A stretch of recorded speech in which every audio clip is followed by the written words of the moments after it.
Don't bring your daughter, my brother said. She's not important enough for my son's graduation. I froze in my kitchen in Aurora, Colorado, dishwater dripping off my hands. My daughter Ava sat at the table doing homework, humming, safe in the moment. Did you really say that about Ava? I asked. He laughed. Sharp. It's Miles's day. Country club. Photos. The works. You can come. Leave her home. Don't make it weird. Serena. Click. I sat beside Ava and forced my voice steady. Sweetheart. Uncle Derek called about Miles's party. She looked up once and knew. We're not invited. He invited me, I admitted. Not you. Ava nodded like she'd rehearsed disappointment. It's fine. I don't even like those places. Her fingers still crushed the corner of her notebook. I texted Derek. We won't be coming. My mom called immediately. Serena Michelle Hale. Stop this. Derek says you're making a scene. He said, my child isn't important enough. Oh, please. Miles is the youngest grandbaby. Do it for family. She hung up. The group chat filled with jokes. Derek flipped it into my fault. Ava whispered. They think I didn't want to go. They'll believe what's easiest. I said, that doesn't change your worth. 2 days later, a courier delivered an envelope with the club's gold crest. My name only. Ava opened it. Read it twice. And set it down. Just you, she said, staring at the counter like it was a verdict. Saturday morning. I said, grab a swimsuit. We drove north and spent the day at a water park. By sunset, she was laughing again. That evening, we showed up at my mom's monthly dinner. The dining room was full. Derek sat in the center, grinning, while Miles flashed his medal. My sister Bridget smirked over her wine. Derek tilted his head. Fake concern. Thought Ava had a stomach bug. Laughter circled the table. Ava's fork slipped and clattered. Her face went red. Then she bolted to the porch. Sobbing. The screen door slammed. Bridget muttered. Kids are so sensitive. My mother reached for my arm. Serena. Sit down. I stood instead, staring at adults who watched my child break and chose laughter. My hand was shaking, but my voice was calm. I pulled out my phone and opened a contact saved as J. Park. It rang once. Serena. A calm voice answered. James. I said, loud enough for everyone to hear. Cancel the Series A with Derek Vance. Effective immediately. Silence snapped tight. Derek's grin disappeared. What are you doing? Your founder just proved he thinks my child is worthless. I said, I won't put $5 million behind that. James didn't hesitate. Understood. Term sheet, withdrawn. I'll notify the other investors. My father half rose. My mother started crying for real. Derek knocked a glass over as he lunged forward. Call him back. Now, I didn't move. For 2 years. I've been the anonymous lead investor. I said. I kept my name off everything so no one could call it a handout. Tonight you proved you never deserved a cent. Then I walked onto the porch, gathered Ava into my arms, and held her while the shouting exploded behind us. Ava's tears soaked my shoulder. She whispered, Mom, are we in trouble? I kissed her hair. No. Honey, we're finally safe. Inside. Derek kept yelling my name, but he never once asked about her at all. Before I continue, thank you for being here. If this beginning touches something familiar, a like, comment, share, or subscribe means a lot. and I read your messages with real gratitude. The next morning, my phone was a graveyard of missed calls. Derek. My mother. Bridget. Even cousins I hadn't talked to in years. They weren't calling to ask if Ava was okay. They were calling because money had just vanished. Ava slept late. Cheeks still puffy. I made pancakes anyway.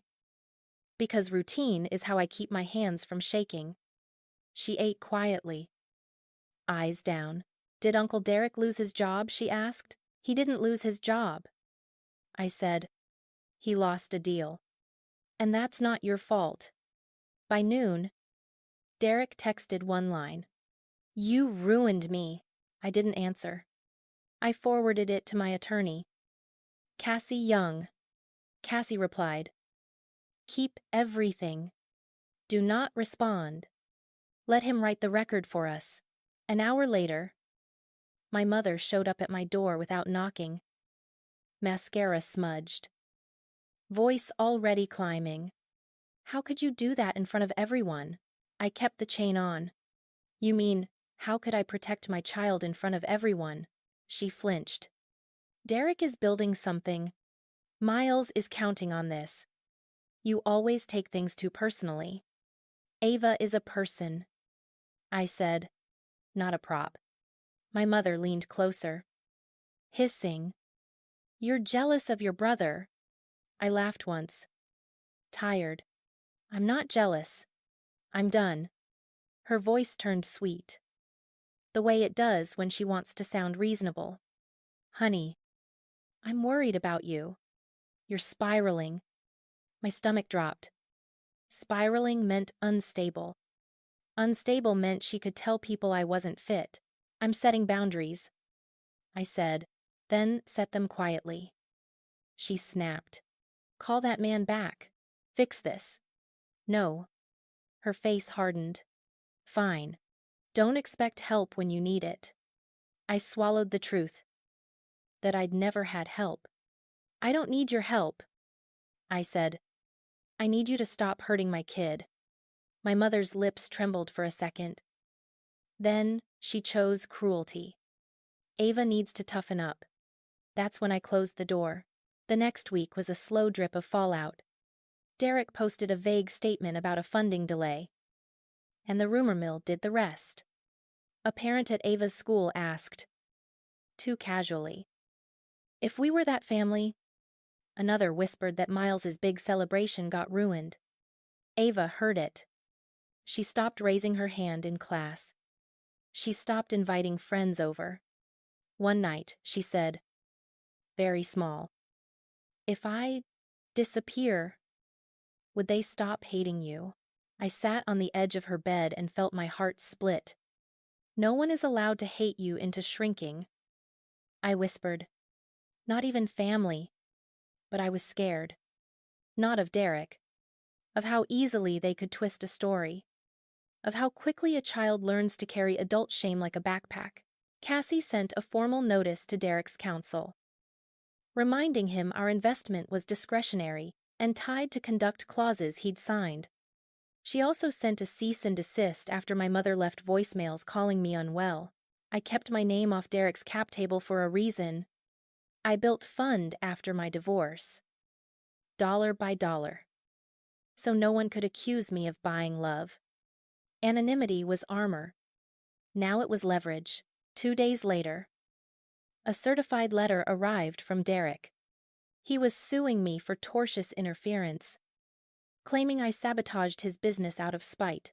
I read the first page, then looked at Ava coloring at the table. Tongue tucked in concentration like she was trying to be invisible. Are we safe? She asked. I took a breath and made my voice steady. We are. And we're going to tell the truth. One document at a time.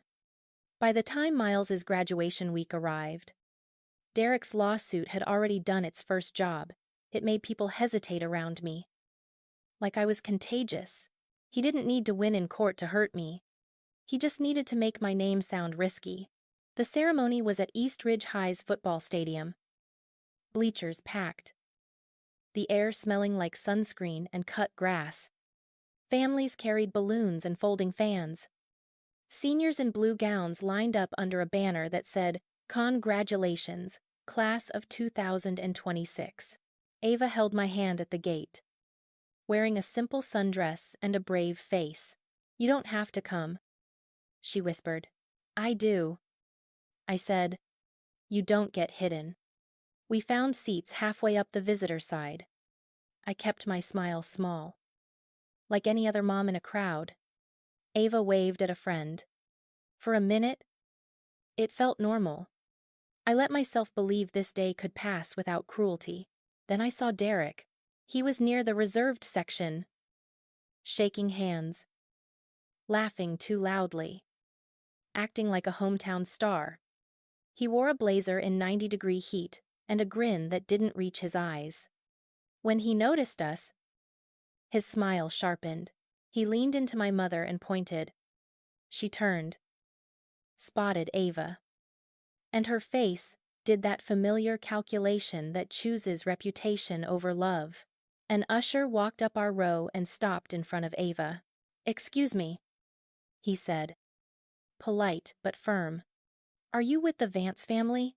Ava's fingers tightened around mine. "I'm Miles's cousin." The usher glanced at a clipboard. "I'm sorry. This section is for invited family only." My throat went cold. "This is a public graduation." I said, "We have tickets." He lowered his voice. "Ma'am, I was told to move you. Please don't make this difficult." People nearby started watching. A woman behind us whispered, "Is that the aunt?" Ava's face flushed, and I felt her body shrink beside me. I stood slowly, keeping my voice even. "Who told you to move us?" The usher's eyes flicked toward the reserved section. Derek lifted his chin, like a king granting permission. I turned back to the usher. "We're staying." His jaw tightened. "Security can escort you." That's when my mother climbed the steps, breathless, performing concern. "Serena," she hissed. "Why are you doing this here?"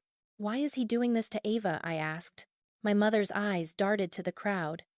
"Don't say her name. Just be normal," Ava whispered. "Mom, it's okay. We can go." "No," I thought. Not again. I looked down at my daughter, then back at my mother. "Tell Derek to stop." My mother's face hardened. "If you embarrass Miles, you'll regret it." On the field. The principal stepped to the microphone. The ceremony was starting. Derek watched us like he was waiting for me to explode. I didn't. I pulled out our tickets and held them up. "These are valid," I said calmly. "If you remove us, do it on record." The usher hesitated. Phones were up now, angled toward the small conflict in the bleachers. Derek's grin faltered. He whispered to someone, and a security guard started up the stairs. Ava's breathing turned fast. I felt her shaking. In that moment, I realized Derek wasn't punishing me for money. He was punishing Ava for existing. I squeezed Ava's hand once and stood. "We're leaving," I said quietly. Not to them, but to her. Not because we're ashamed, because we're done begging. I walked down the bleachers with my head high, Ava beside me. And I didn't look back when Derek called my name. After we left the stadium, Ava didn't speak until we reached the car. She buckled her seatbelt with trembling hands and stared straight ahead, as if moving her eyes might spill the rest of her tears. "I'm sorry," she whispered. My chest tightened. "You did nothing wrong." She swallowed. "They always act like I'm the problem." I started the engine, then turned it off again. I needed her to hear me, not the air conditioner. "Listen to me, Ava. Adults who need a child to be smaller are the problem, not you." That night I called Cassie and told her about the usher, the clipboard, the threat of security. She was quiet for a beat. Then said, "Good. That's retaliation. And it's public." It felt like he wanted me to yell. I said, "Of course he did." Cassie replied, "He wants you to look unstable. We're going to stay boring. Boring wins in court." The next morning, Cassie filed for an emergency protective order to stop Derek from harassing Ava through third parties. She also sent preservation letters to the school district and the event contractor demanding all communications, seating lists, and security instructions connected to the graduation. If Derek had ordered our removal, there would be a trail. Meanwhile, my fund's compliance team did what they do best.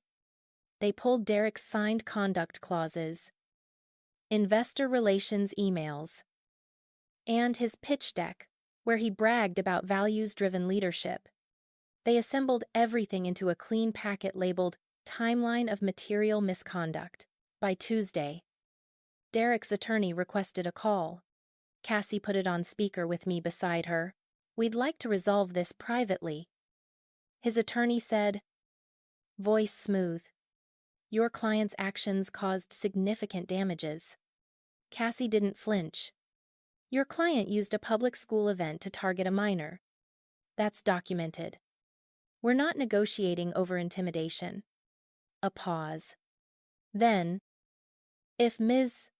Hale doesn't reinstate the term sheet, Mr. Vance will pursue all available remedies." Cassie's tone stayed flat. "Proceed." After the call, my mother texted, "You're ruining Miles's future. Just apologize and this ends." I typed, "Stop contacting my child." Then I blocked her. 2. That afternoon, Ava's teacher emailed me. Ava seemed anxious today. She asked to sit by the door. I drove to the school, signed her out early, and we sat in a quiet park with pine trees and a worn wooden swing set. I told her the truth in simple language. "Uncle Derek is angry because I said no to him. He's trying to punish me by hurting you. But grown-ups don't get to do that. We have people helping us stop him." Ava looked at me, eyes glossy. "What if he keeps trying? Then we keep documenting." I said, "And we keep living." On Friday, Cassie forwarded me something that made my hands go cold, an email Derek had sent to his staff the night of the dinner. It referenced pressuring Serena through family optics and called Ava collateral. Collateral. I didn't cry. I printed it, highlighted the word, and slid it into the binder. I updated Ava's emergency contacts, tightened privacy settings, and asked neighbors to alert me if Derek appeared. That weekend, I met with James Park in person at a coffee shop near Union Station. He didn't look surprised. "I've seen founders like him," he said. "They call cruelty strategy." "Under this, what happens now?" I asked. "We lead the syndicate away." James said, quietly, "We fund someone better, and your attorney crushes the retaliation." I nodded, feeling that steady, quiet power return.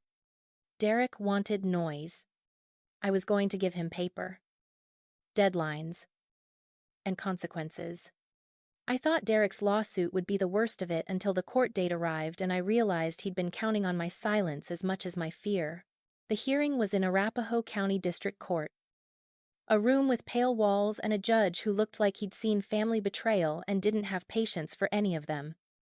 Derek sat with his attorney in a navy suit, smiling at the bailiff, performing harmless. My mother and Bridget sat behind him like a cheering section, eyes puffy, ready to cry on cue. Ava stayed home with my neighbor, Ms.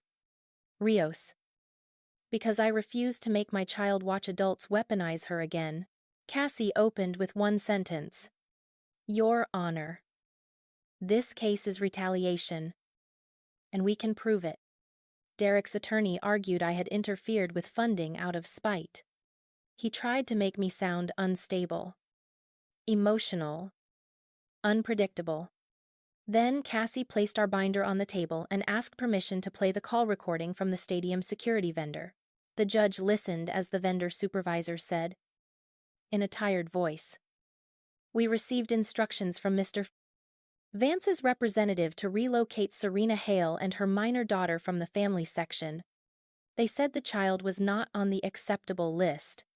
Derek's smile twitched. Cassie submitted the preservation emails and the seating clipboard scan. Then she introduced the message Derek sent to his staff, calling Ava collateral. The judge read that line twice. Slowly. Like it tasted wrong. Derek stood up. "That's out of context." The judge didn't even look up. There is no context where a child is collateral. Derek's attorney tried to pivot. But Cassie kept it simple. She showed the conduct clause Derek had signed. The one that tied investment commitments to ethical leadership. She showed the anonymous lead investor structure and the term sheet language allowing withdrawal. Then she showed Derek's text to me. The threat he sent after the dinner. The judge finally looked at Derek directly. "Mr. Vance, you filed this suit claiming damages. Yet you also instructed third parties to target a minor and intimidate her mother. Why should this court reward that?" Derek's jaw tightened. My mother whispered behind him. Furious. But for once, the room didn't belong to her. The judge's ruling came fast. Motion to dismiss granted. Fees awarded. A protective order issued prohibiting Derek from contacting me or Ava directly, or through anyone else. The judge also noted the record would reflect retaliatory intent, words that would follow Derek into every future investor call. Outside the courtroom, my mother tried one last performance. "Serena, you're tearing the family apart." I looked at her calmly. "You laughed while Ava cried. Don't call that family." Derek shoved past us, face red, muttering that he'd fix this. But his voice sounded smaller than his suit. Bridget wouldn't meet my eyes. That evening, I picked Ava up and told her only what she needed. A judge said they can't bother us anymore. Her shoulders dropped like she'd been carrying a backpack of shame. "So I'm not the problem." I kissed her forehead. "Never." A week later, James Park called. "We're reallocating the syndicate," he said. "A founder in Boulder. Kind. Clean. Your money will build something you can be proud of." I hung up and watched Ava draw at the kitchen table. Humming again. The quiet felt earned. Thank you for walking with Serena through this.